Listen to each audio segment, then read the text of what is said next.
Do what you can with what you have, where you are. Hello everyone, and welcome back to my channel. Today, I want to talk about a timeless principle that has the power to transform your life if you truly embrace it. Do what you can with what you have, where you are. These words, originally spoken by Theodore Roosevelt, have echoed through generations because they speak directly to the heart of what it means to take control of your destiny. Too often, people wait for the perfect moment, the perfect opportunity, or the perfect circumstances to begin. They tell themselves, I'll start when I have more money, or I'll begin once I've learned everything I need to know, or I'll go after my dreams once life settles down. But the truth is, waiting for perfection is just another form of procrastination, and life never hands us the perfect conditions. Growth, success, and fulfillment begin the moment you decide to do what you can, with what you have, exactly where you are right now.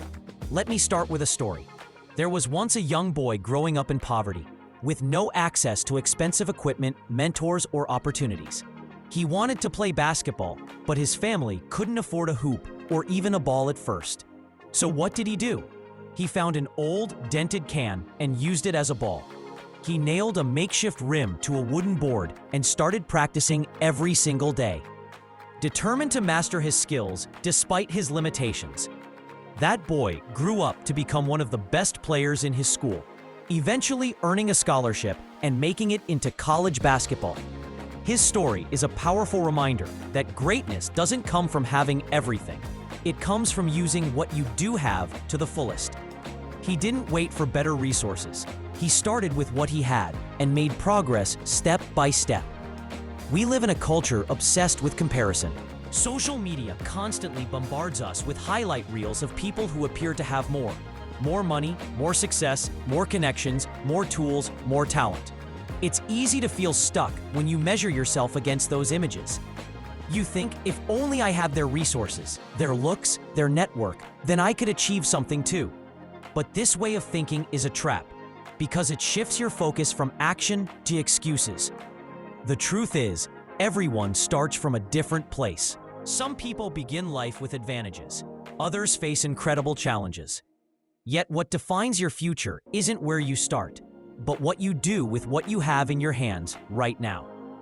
Some of the most inspiring success stories come from people who started with almost nothing. Oprah Winfrey grew up in poverty, facing abuse and hardship, yet she used her gift of communication and her determination to build one of the most influential media empires in the world. She didn't have much in the beginning, but she did what she could with what she had, and step by step, it changed everything. When we think of doing what we can with what we have, it also reminds us of the power of resourcefulness. Being resourceful means looking at your current circumstances not as limitations, but as opportunities for creativity. Consider the story of Thomas Edison. When he was experimenting with inventing the light bulb, he failed thousands of times. He didn't have access to modern laboratories or advanced technology. Instead, he experimented with countless materials, often using the simplest objects available. Each failure taught him something new, and eventually, his persistence and willingness to work with what he had led to the breakthrough that literally lit up the world.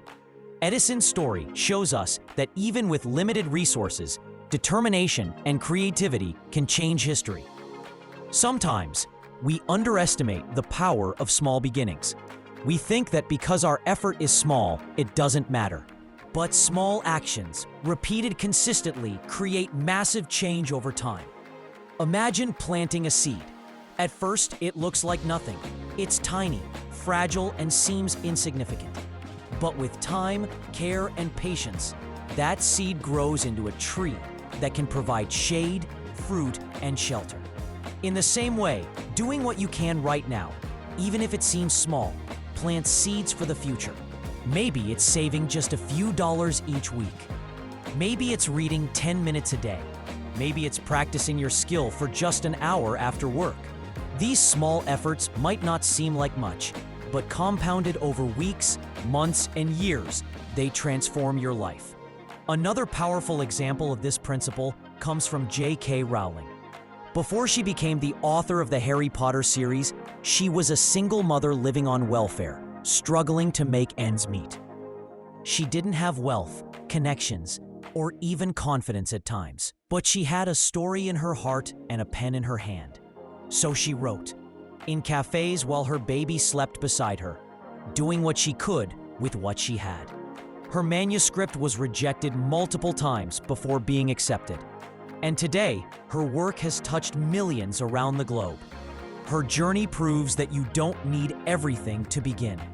You just need to start where you are and trust that consistent effort will carry you forward. Think about your own life right now. What dream have you put on hold because you think you don't have enough? Maybe you want to start a business, but feel you lack capital. Maybe you want to get healthier, but think you need fancy equipment or a gym membership. Maybe you want to learn a new skill, but feel you don't have the right teacher or enough time. The truth is, you don't need everything. Start small, start simple, start messy, but just start. If you want to exercise, begin with bodyweight workouts at home. If you want to learn, use free resources online. If you want to build a business, begin with what you can sell or create right now, even if it's on a small scale. Momentum doesn't come from waiting. It comes from action. Now let's talk about the psychology behind this principle. Human beings are wired to crave progress. Progress fuels motivation, and motivation fuels persistence. But here's the catch. Progress only happens when we take action, not when we wait for ideal circumstances. When you take a step forward, no matter how small, you release a surge of positive energy in your brain. This creates momentum and builds confidence. On the other hand, when you keep waiting for the right time, you stay stagnant, and stagnation kills motivation. That's why doing what you can, with what you have, where you are, is not just good advice. It's a neurological strategy for building lasting momentum. There's another angle to this: gratitude. When you focus on what you already have, instead of obsessing over what you lack, you shift your perspective. Gratitude allows you to see your current resources as valuable stepping stones, rather than inadequate obstacles. Think about someone like Nick Vujicic, born without arms or legs. Most people would see that as an impossible limitation. But Nick chose to see his life as a gift. And with the little he had, he built a career inspiring millions as a motivational speaker. He proves that it's not about what you don't have. It's about how you use what you do have. Sometimes, doing what you can with what you have also means accepting imperfection. Too many people delay action because they want their work to be flawless. But perfection is an illusion.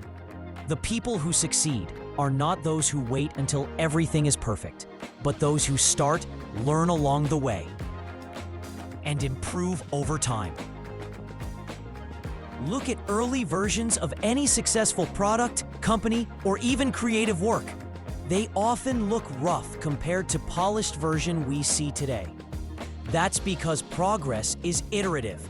The first step doesn't have to be perfect. It just has to be taken. In moments of struggle, this principle becomes even more powerful. When life feels overwhelming, when you're facing setbacks, doing what you can with what you have is the path to resilience. Think about soldiers in war who survive by adapting to whatever resources they find. Think about parents who sacrifice and stretch every dollar to provide for their children. Think about individuals in disasters who use their creativity and courage to survive. These are extreme examples, but they highlight the strength of the human spirit when we choose to act with whatever tools are available. Now, let me share a deeply relatable story. Imagine a student who dreams of becoming a doctor, but comes from a family with limited means. She doesn't have access to the best schools, tutors, or financial resources, but she decides to work with what she has. She studies under streetlights when the electricity goes out. She borrows books, she seeks help from teachers, and she makes use of every free resource she can find. Years later, she not only graduates, but also becomes a doctor, saving lives and inspiring others. Her journey reminds us that it's not about having everything. It's about making the most of what you have. As we move deeper into this message, I want you to reflect. What are you postponing in your own life because you feel unprepared? What excuse keeps you from starting today? The truth is, you'll never feel fully ready. Nobody does. The people who achieve great things are the ones who started anyway. They didn't wait for enough money, enough time, or enough knowledge. They began with what they had, right where they were. And over time, the act of starting opened doors, attracted opportunities, and built momentum. Theodore Roosevelt himself lived this principle. Despite suffering from severe asthma as a child, he worked tirelessly to strengthen his body through physical exercise. Despite facing political setbacks, he continued to serve and lead. He didn't have perfect health. He didn't have flawless circumstances, but he had determination. And with that, he left a legacy that continues to inspire. His words, "Do what you can with what you have, where you are," carry weight because he lived them. So here's the call to action. Stop waiting for perfect conditions. Use the tools, talents, and opportunities already in your hands. Take one small step today. Write one page, make one call, save $1, do one workout. These steps may seem small, but they are the foundation of greatness. Remember, nobody starts at the finish line. Everybody begins somewhere, and progress is built one action at a time. As I bring this message to a close, I want you to take this principle to heart. Do what you can with what you have, where you are. Don't compare your journey to someone else's. Don't wait for a perfect moment that will never come. Start now, start small, and let momentum carry you forward. Over time, your small steps will add up to giant leaps, and you'll look back in amazement at how far you've come. Thank you so much for being here and listening to this message today. If it inspired you, if it gave you clarity or motivation, then I'd love for you to join this journey of growth with me. Be sure to subscribe to my channel, like this video, and share it with someone who needs encouragement right now. Remember, you have everything you need to begin. Do what you can with what you have, where you are. And watch how your life transforms. Until next time, stay strong, stay focused, and keep moving forward.